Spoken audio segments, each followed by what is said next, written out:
नमस्कार, स्वागत है आप सभी का उत्तराखंड एक्सप्रेस में और राज्य की खबरों के साथ मैं हूं प्रीति बिष्ट।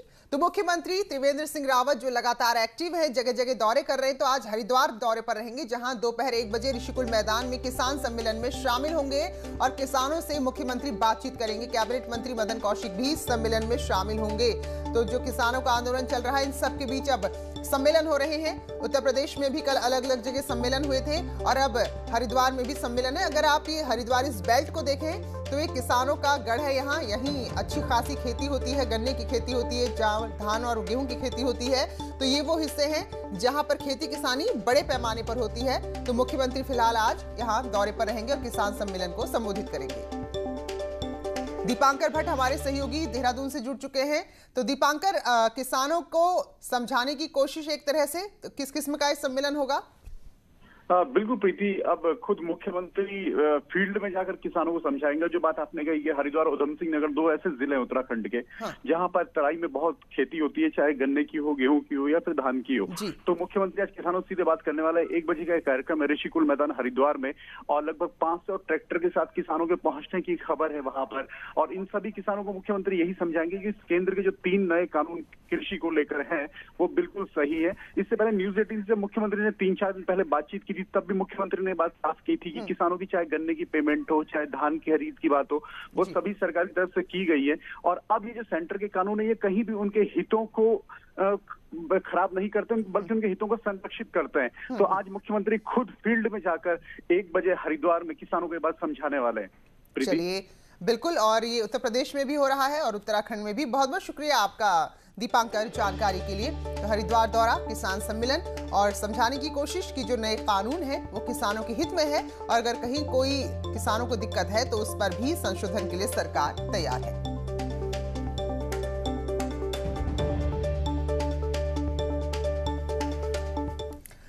पलायन आयोग के सभी सदस्यों की नियुक्ति के बाद मंगलवार को मुख्यमंत्री की अध्यक्षता में आयोग की पहली बैठक हुई, जिसमें मुख्यमंत्री ने आयोग द्वारा बागेश्वर जिले के सामाजिक आर्थिक विश्लेषण पर जो रिपोर्ट तैयार की गई है उसका विमोचन किया। तो रिपोर्ट बताती है कि जिले में सबसे ज्यादा पलायन कपकोट ब्लॉक से हो रहा है। यहाँ पिछले 10 साल में आबादी बढ़ने के बजाय तेजी से घटी है।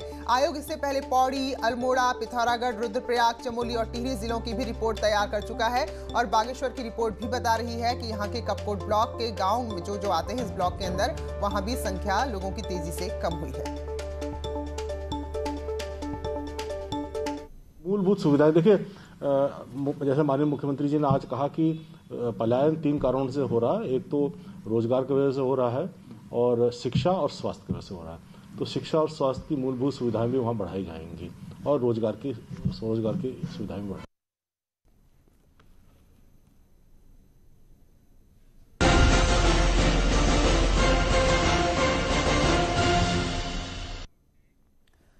तो अगला साल यानी कि 21 त्रिवेंद्र सरकार के 5 साल के कार्यकाल का अंतिम साल है और फिर उसके अगले साल जाना है चुनाव में। तो ऐसे में डबल इंजन की सरकार के कुछ बड़े प्रोजेक्ट हैं जो शुरू हो सकते हैं, वहीं कई ऐसे प्रोजेक्ट हैं जिनके उद्घाटन की भी तैयारी है ताकि 22 के लिए रास्ता आसान हो सके।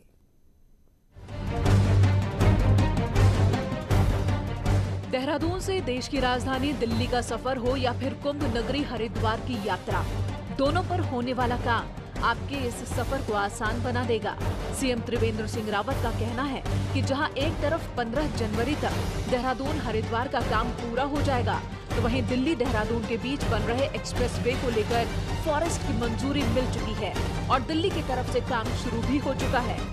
NH के जो काम है, जैसे देहरादून, हरिद्वार, मुजफ्फरनगर जो हमारी सड़क है, ये 15 जनवरी तक इसके जो काम है वो पूरे हो जाएंगे।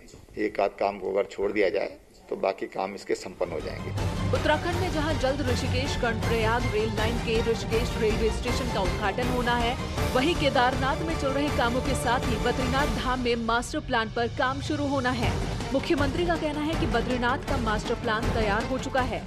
जो बद्रीनाथ जी का मास्टर प्लान है वो फाइनल हो गया है, उसके लिए कुछ पैसा भी हमारे पास आ गया है और हम जो वहाँ का जो स्थानीय लोग हैं उनसे बातचीत करके और उसके भी आगे की प्रक्रिया प्रारंभ हो जाएगी। साफ है 2021 में हाईवे, एक्सप्रेसवे से लेकर बद्रीनाथ में काम शुरू होना है। और ऐसे में सरकार कार्यकाल के आखिरी साल में हर मौके को खास बनाना चाहती है और डबल इंजन की सरकार के कामों को चमकाने के साथ ही सियासत भी चमकाना चाहती है।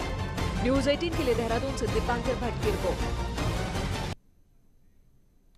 तो सत्ता में है बीजेपी तो सरकार अपने स्तर पर तैयारी कर रही है, संगठन पर भी ध्यान दिया जा रहा है। जेपी नड्डा खुद यहां आए थे, तो ऐसे में कांग्रेस की क्या तैयारी है, वो कैसे 22 को जीतने की कोशिश में लगी है, इस रिपोर्ट में देखिए। 2022 के विधानसभा चुनाव में महज 1 साल का वक्त बचा है। ऐसे में कांग्रेस और बीजेपी अपने अपने संगठन को मजबूत करने में जुटे हैं। पहले से ही संगठन के मामले में मजबूत बीजेपी से मुकाबले के लिए कांग्रेस अब विधानसभावार अपने संगठन की समीक्षा करेगी। साथ ही विधानसभावार पदाधिकारियों और प्रभारियों की नियुक्ति होगी, जिससे चुनावी तैयारियां जोर पकड़ सके। जो भी पदों पर बैठे लोग हैं प्रदेश स्तर पर, सबको विधानसभाएं सौंपी गई हैं, जिसकी सूची 2-4 दिन में आपको पता चल जाएगी। सब दायित्व सौंपे गए हैं, इसी पर सब काम कर रहे हैं और इसके लिए फिर एक बार हम बैठेंगे। अभी तो मैं और प्रदेश अध्यक्ष दिल्ली जाकर इसी काम को फाइनल करके आए। दूसरी तरफ सत्ता में होने के बावजूद दिन रात चुनावी तैयारियों में लगी बीजेपी कांग्रेस की तैयारियों को गंभीरता से लेने के मूड में नहीं है। बीजेपी के प्रदेश अध्यक्ष तो 2 कदम आगे बढ़कर कांग्रेस को 22 जीत लेने की चुनौती दे रहे हैं।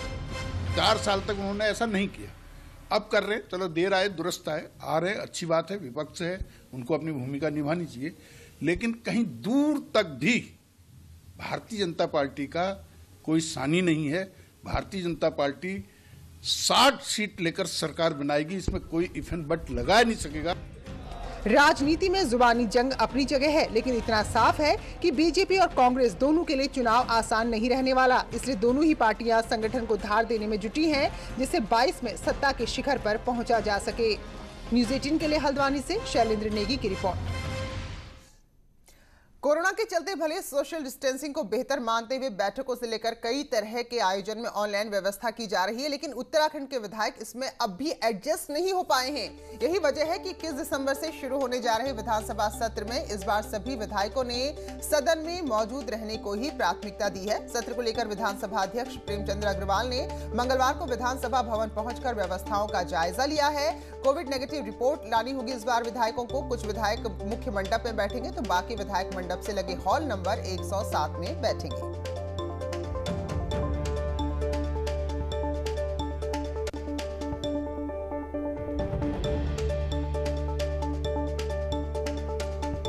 सभी माननीय विधायकगणों से कहा है कि यदि वो अपने यहाँ से कोविड टेस्ट करा के ला रहे हैं, 3 दिन पहले की रिपोर्ट हमें दें, नहीं तो हम लोग जब आप सदन में आएंगे तो आपका कोविड टेस्ट करेंगे। यदि आप चाहेंगे तो जो हमारा MLA हॉस्टल है वहाँ भी हम एक व्यवस्था उनको देंगे, वो अपना रैपिड टेस्ट करा लें।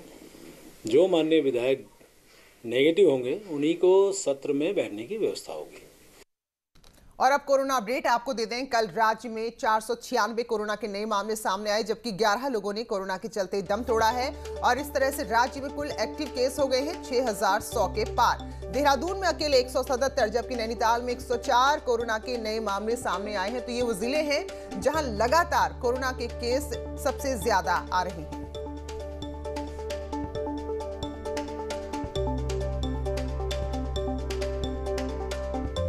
राजाजी टाइगर रिजर्व की मोतीचूर रेंज से सितंबर से गायब बाघिन की मिलने की उम्मीद को एक बार फिर से झटका लगा है। राजाजी की कांसरो रेंज में बाघिन के जिन फुट मार्क और स्कैट को पार्क प्रशासन T1 नाम की लापता बाघिन का बता रहा था, लेकिन खबर है कि WII की लैब में स्कैट राजाजी में पहले से मौजूद बाघिन T2 का निकला। तो ये 2 बाघिन थी, यहाँ काफी समय से थी, जिसमें T1 बाघिन गायब है, लापता है। तो अब ऐसे में मुसीबत और बढ़ गई है। वहीं बाघिन की खोजबीन के लिए नोडल अधिकारी बनाएगी डॉक्टर अदिति शर्मा का कहना है कि अब साइन टेक्निक का भी इस्तेमाल किया जा रहा है। तो जितने ज्यादा टेक्निक हैं उन सब का इस्तेमाल T1 बाघिन को ढूंढने में हो रहा है। टाइग्रेस को हम मॉनिटर कर रहे हैं, ट्रैक कर रहे हैं। उसके लिए जो साइंटिफिक जो तरीके हैं उनका सभी का प्रयोग किया जा रहा है। जैसे ग्रिड एक हमने प्लॉट किया है अपने एरिया के ऊपर, वेस्टर्न राजाजी के ऊपर, और हर ग्रिड में हम कैमरा लगा रहे हैं। उसका रीज़न ये है कि इंटेंसिव कैमरा ट्रैपिंग करनी है हमें, प्लस ग्रिड के अलावा एडिशनली स्ट्रैटेजिक पॉइंट्स का मतलब कि जहां हमें पहले से इंफॉर्मेशन है कि हाँ यहाँ पास्ट में टाइग्रेस की फोटो आई है या हमें यहाँ पगमार्क मिला है, तो ये 2 तरीके से तो कैमरा ट्रैप्स लगा रहे हैं हम। और बड़ी खबर नैनीताल से है, जहां सरकार ने हाईकोर्ट में मुख्य स्थायी वकील को नियुक्त कर दिया है। चंद्रशेखर रावत को मुख्य स्थायी वकील बनाया गया है। परेश त्रिपाठी के निधन के बाद ये पद खाली हुआ था। नियुक्ति पर चंद्रशेखर रावत ने कहा कि सरकार ने जो जिम्मेदारी दी है उसे बेहतर ढंग से निभाएंगे। सरकार द्वारा मेरे ऊपर विश्वास करके मुझे जो महत्वपूर्ण जिम्मेदारी दी गई है, मैं उसे पूर्ण निष्ठा और अपने सहयोगियों के साथ मिल करके उसको निष्ठापूर्वक निभाने का प्रयास करूंगा। और बड़ी खबर देहरादून से, जहां श्रीदेव सुमन विश्वविद्यालय के रजिस्ट्रार पर कुलपति ने कार्रवाई की और रजिस्ट्रार सुधीर बुढ़ाकोटी को पद से हटा दिया है। बुढ़ाकोटी पर बगैर अनुमति के गायब रहने का आरोप है। साथ ही रजिस्ट्रार पर यूनिवर्सिटी हेडक्वार्टर में भी नहीं बैठने का आरोप है। कुलपति पीपी ध्यानी ने प्रमुख सचिव को पत्र लिखा, जानकारी दी, रजिस्ट्रार के पद खाली होने की बात कही। सुधीर बुढ़ाकोटी के कार्यकाल के जांच की मांग भी की गई है, यानी कि मुश्किलें और बढ़ने वाली हैं।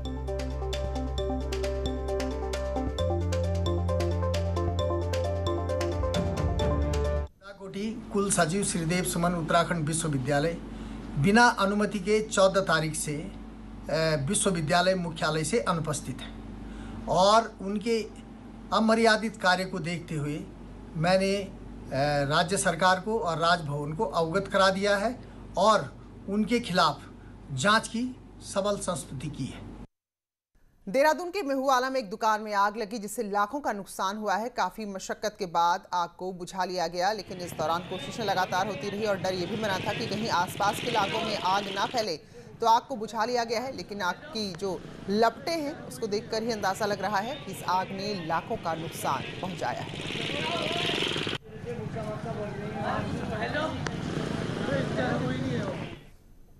और खबर श्रीनगर गढ़वाल से, जहां एक हैरान करने वाला मामला सामने आया है। आईटीआई घाट पर 2 शव अंतिम संस्कार के लिए यहां पर रखे थे, लेकिन अलकनंदा नदी में अचानक पानी का तेज बहाव आया और उस बहाव में जलती हुई चिताएं बह गईं। तो तस्वीरें आप देख रहे हैं। तो आईटीआई शमशान घाट पर 2 शवों का अंतिम संस्कार हो रहा था और इस दौरान दूसरा शव भी चिता पर रखा था, लेकिन अचानक बांध में जो पानी छोड़ा गया उससे पानी की इतनी तेज धारा आई कि इससे पहले कि लोग समझ पाते 2 चिताएं पानी में बह गई।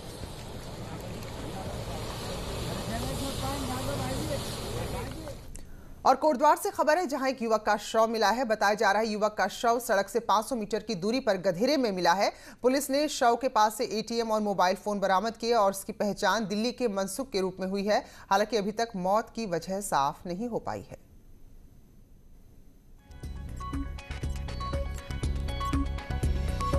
स्वागत है ब्रेक के बाद। कोटद्वार में कृषि मंत्री हरक सिंह रावत ने कृषि कानून को लेकर प्रेस कॉन्फ्रेंस की और कानून को किसानों के हित में बताया। उन्होंने कहा कि जो नए कानून है उसके लागू होने के बाद किसान को अपनी उपज का असली और मनचाहा दाम मिल सकेगा और कृषि कानून पर विपक्ष किसानों को गुमराह कर रहा है।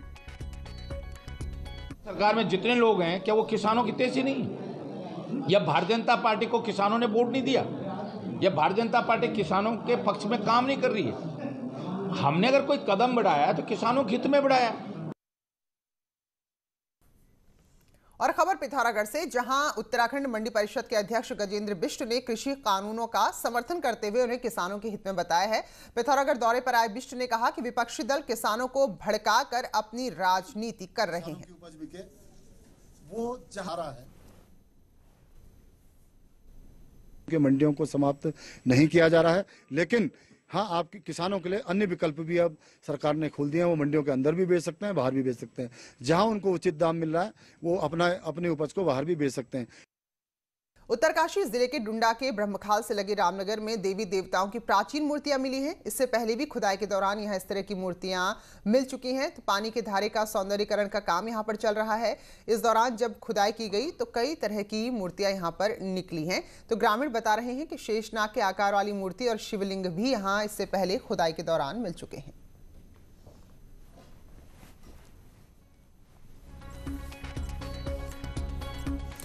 देहरादून में बढ़ते ट्रैफिक को लेकर अब सिग्नल फ्री योजना पर काम चल रहा है। बताया जा रहा है कि पायलट प्रोजेक्ट में 6 चौराहों को पहले लिया जाएगा, जहां सबवे, अंडरपास और फ्लाईओवर बनाने की योजना है, जिसमें दर्शनलाल चौक, तहसील चौक, दिलाराम चौक, सर्वे चौक, बुद्ध चौक, गांधी पार्क चौक शामिल है। इस योजना को जल्द ही धरातल पर उतारने के लिए निगम को बोर्ड बैठक में एक प्रस्ताव सर्वसम्मति से पास हुआ है। प्रस्ताव शासन को भेजा जाएगा, जिसके बाद डीपीआर पर काम जल्द ही शुरू हो जाएगा।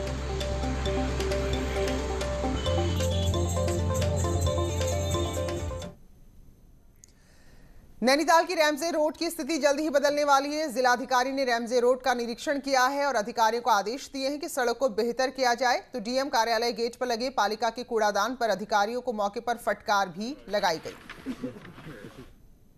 के साथ साथ ब्यूटिफिकेशन एक हमारा लक्ष्य है, जिसमें कुमाऊनी संस्कृति, कुमाऊनी थीम्स को प्रोजेक्ट किया जाएगा और sufficient lighting, gradient, anti skid material, वो सब इसमें इंस्टॉल किया जाएगा।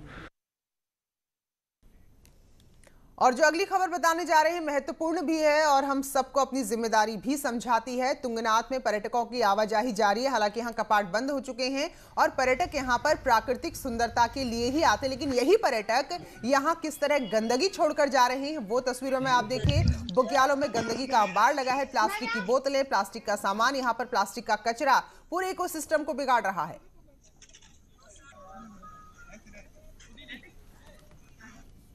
जो टूरिस्ट है, जो हिमालय के दीदार करना चाहता है, वो वहाँ पे जाता है कपाट बंद होने के बावजूद भी, और जो हिमालय के रूल्स हैं उसको फॉलो नहीं करता है। वहाँ पे कचरा फैला दिया, वहाँ पे पॉलीथीन लेके गए और छोड़ दिया।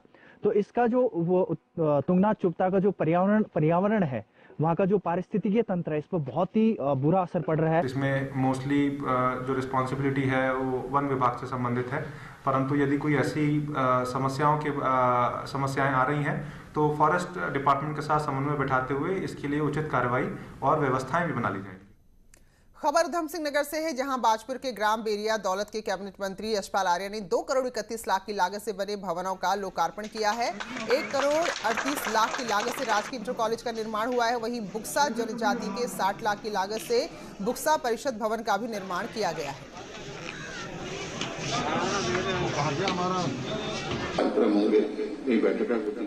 लेकिन आज तो वहाँ नए भवन के निर्माण के लिए हमने 1 करोड़ 35 लाख रुपया स्वीकृत कराया।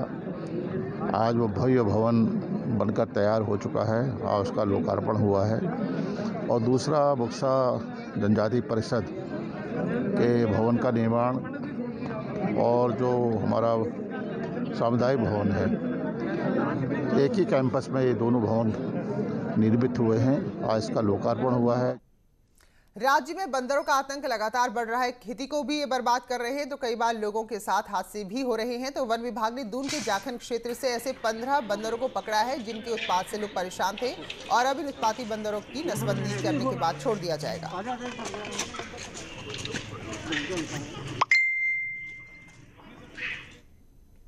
तो इन तमाम खबरों के साथ उत्तराखंड के बुलेटिन में फिलहाल इतना ही।